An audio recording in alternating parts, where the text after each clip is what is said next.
Hi,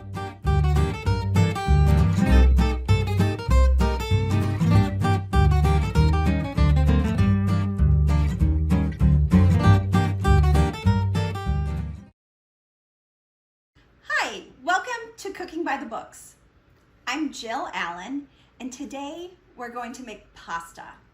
I've selected 3 cookbooks from the library's electronic collection. All 3 books are fabulous. We are going to make 3 different types of sauces. These sauces are very versatile. They're a basic starting point to let you enhance them in any way you want. The first book we're going to look at is by James Beard. It's Beard on Pasta. Now, I love this book because James Beard, he's just a fabulous cookbook author. He not only talks about Italian pasta, which is the pasta most people think of, but he talks about other different pastas from around the world. He will talk about how to make them by hand, and also which type of store-bought pasta to use that is best. We are going to use store-bought pasta because it's quick and easy, and we're kind of focusing on pantry staples that we have on hand. When it comes to store-bought pasta, I am a big fan of durum semolina pasta, which is a type of wheat. It's a hard wheat. It makes the surface a little craggly, so it holds the sauce really well. Also, if you can get something that is bronze die extruded, because again, it adds some craggliness to the edges, which hold the sauce onto your pasta better. But we're not going to be too picky. We can work with whatever you have. So let's get started. The first thing we're going to make is James Beard's light tomato sauce. This is a very simple sauce. The ingredients are things most of us have lying around the home. A 28-ounce can of tomatoes. Now let me talk for a minute about tomatoes. I like to buy the giant cans that you can get at like the warehouse stores and parcel it out into smaller portions and freeze it. But you could use smaller cans, the 28-ounce can. While he calls for whole tomatoes, one of the reasons most chefs like whole tomatoes is they use a higher quality tomato when they're canning them whole. Your crushed tomatoes and your diced tomatoes, those tend to be a less perfect product. But if that's what you've got, that's what we'll use. We also need a teaspoon of basil, 4 tablespoons of butter, some salt and pepper, and 2 sliced small onions. This recipe is very easy. We add the onions, tomatoes, basil, and salt and pepper to the pot. We turn it on and we cook it for about 20 minutes to get it to get the onions soft and the tomatoes to break down a bit. So while this cooks, I'm going to get our water boiling for pasta over here. So let's go take a look. Our sauce has been cooking for about 10 minutes now, so it's about time for us to get the pasta going. So in order to cook the pasta, you bring a big pot of water to a boil, add a little bit of salt, because salt adds some flavor to the pasta. Usually about a tablespoon or 2. It really depends on how much water you have in the pot.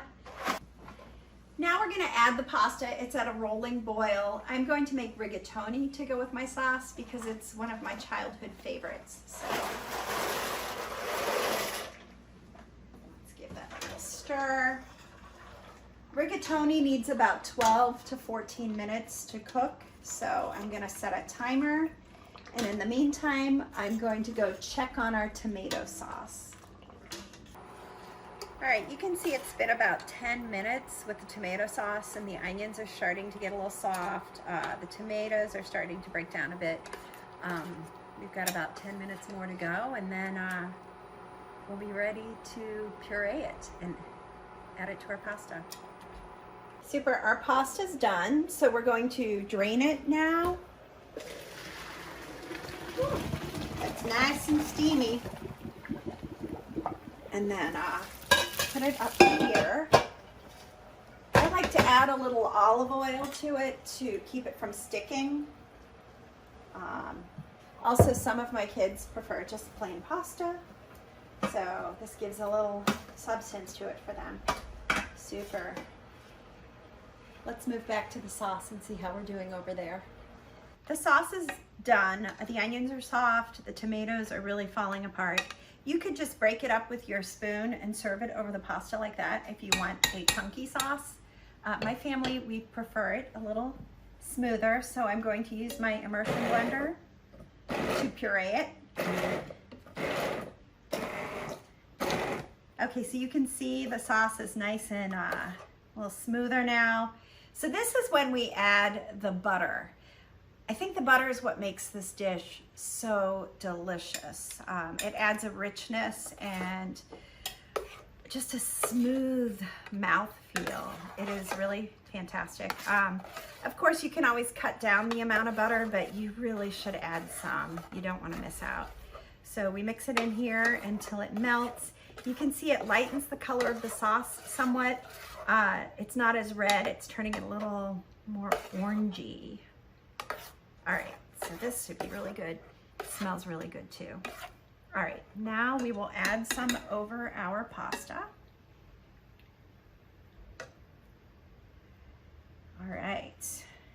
So the James Beard recipe makes about 3 cups of sauce, which is the amount you would use for a pound of pasta, which is a box of pasta. All right, shall we try it?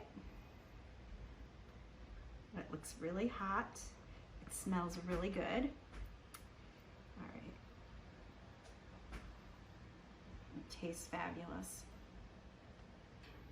The next recipe we're gonna make comes from the book 30-Minute Pasta by Giuliano Hazen. I love this book because who doesn't love 30-minute pastas? The dishes come together in about the time it takes to boil and cook your pasta. This is great for a quick weeknight dinner. The recipe we're going to make is fettuccine alfredo, which is one of my family's favorite recipes. Take a look at the ingredient list. We've got a cup of heavy cream, 3 tablespoons of butter, half a cup of shredded Parmesan cheese, some salt and pepper, and a 1/4 teaspoon of nutmeg. You can tell that this is going to be a very rich and delicious pasta. So let's get started. All right, we add the cream to the pot, along with the butter and the salt and pepper and nutmeg, and we're gonna bring it to a simmer, and then we wanna cook it until the cream thickens and reduces by about 1/3. So that will only take a couple minutes. Let's get this on high and let's see how this goes. All right, you can see that the cream is boiling. Cream has a tendency to aggressively boil over. So you really need to tend the pot while you're reducing it and keep stirring it and fiddling with the temperature so it doesn't just explode over the pot and make a big mess. The cleanup will definitely take you longer than the cooking of this pasta. You can see that it's thickening.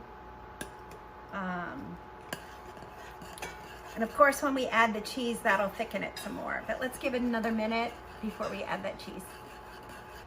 All right, I like the way this looks now. It looks thick enough.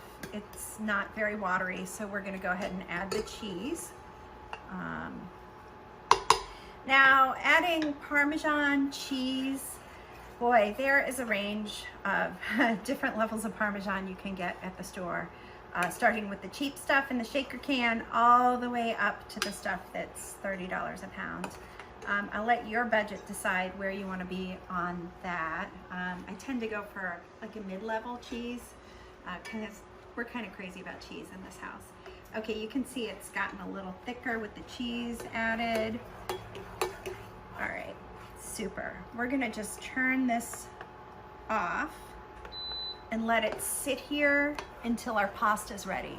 Let's go add the pasta to our boiling water and get that cooking. We're gonna make fettuccine to go with our fettuccine Alfredo. Our water is at a rolling boil. I've added salt already, so let's put it in there. And it needs to cook for about 12 minutes to be done. We'll just keep knocking it into the pot until it melts on in there. Okay, there we go, perfect. Our fettuccine is done cooking. We're ready to drain it and add the sauce to it. Unlike the first recipe, we are going to mix the sauce into the pasta so it's well incorporated. Whenever I'm doing that, I like to save a cupful of the pasta water. If the sauce ends up being too thick, I can use this starchy water to thin it a bit, which is just a great way to keep it from being too clumpy. So here we go.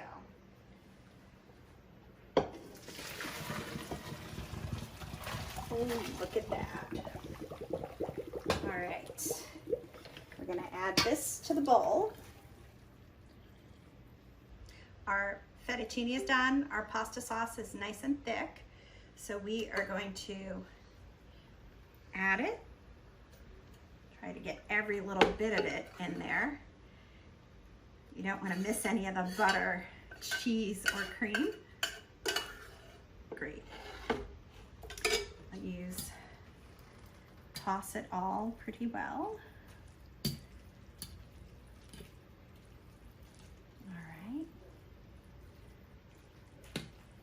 Yeah, I don't think we're going to need to thin this because it's nice and thick. It's covering the pasta really well. This makes a super rich pasta. We like to serve it with extra cheese on top and a little salt and pepper. All right, fettuccine Alfredo, ready to eat. You can see it is coated with this delicious, rich, silky sauce. All right, how did we do? Let's find out.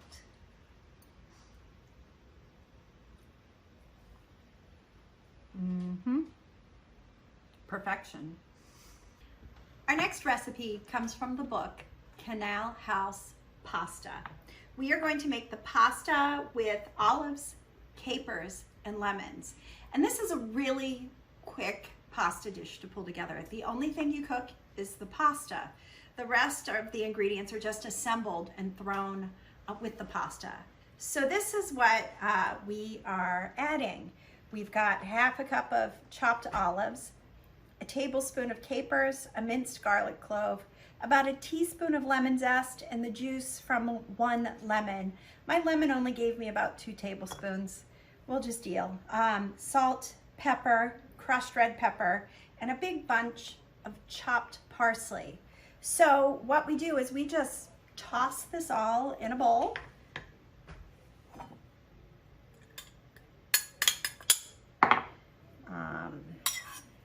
Oh, and olive oil, of course.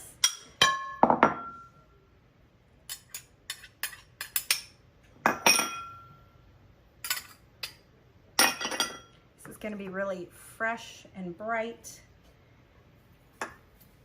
Get some olive oil in there.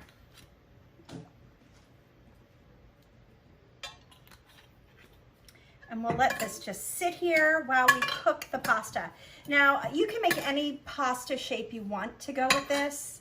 I have decided we're going to use farfalle, also known as bow ties. So I've got the pot of water going. I'm waiting for it to boil, and then we will add the bow ties. All right, we've mixed all of our ingredients that are going to go on the pasta. Let's cook the pasta. I brought the water to a boil and added the salt. So now let's add the bow ties. They need to cook for about 13 minutes. At that point, they are considered al dente. Now that's a term you may have heard spoken in regard to pasta. What does it mean? It means to the tooth, maybe cooked to the point where it is not flabby. You want it cooked so that when you bite into the pasta, it might be just the slightest bit undercooked in the center. Our pasta is done. We're going to drain it now, but before we do that, we're going to save a cupful of the pasta water in case we need to thin our sauce. All right, here we go.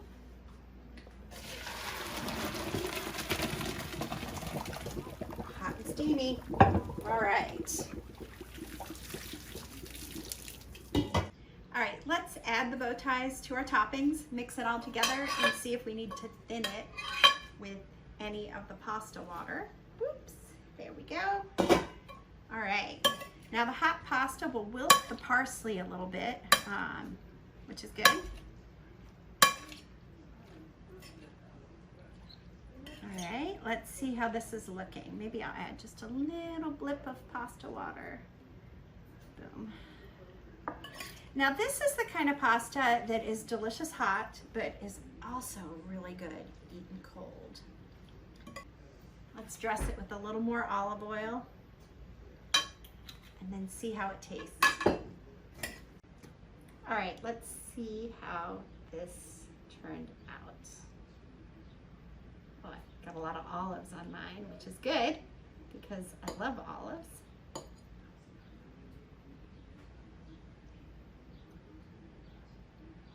Really tasty. It's bright, it's got saltiness from the capers and the olives, and a little bit of citrusing from the lemon zest and the lemons. This is a keeper for sure. Today we made 3 different types of pasta sauces. I wanted to take a minute to talk about toppings to add to your pasta to take it to the next level. This is really fun to do when you're having like a family pasta night. We like to have a little topping bar on the side so everybody can put something they like on top. Big favorite in the house is crisped up pancetta or bacon bits. That's really popular with the teens. I like thawed frozen peas, adds a little green. Also, raw spinach is great. If you mix it in with hot pasta, it wilts it just perfectly. Of course, extra cheese, salt and pepper. But another family favorite topping is browned breadcrumbs. These are just breadcrumbs that you toast in a little bit of butter. You can kick it up a notch by adding some garlic or anchovy to that. Sprinkle it on top, adds a nice savory, crunchy topping. You could also add chopped up cherry tomatoes or sun-dried tomatoes, drizzle it with olive oil, add extra olives or capers or anchovies or herbs. Your imagination can run wild and you can wind up with some pretty delicious pasta in the end. I hope you've enjoyed this. We'll see you soon.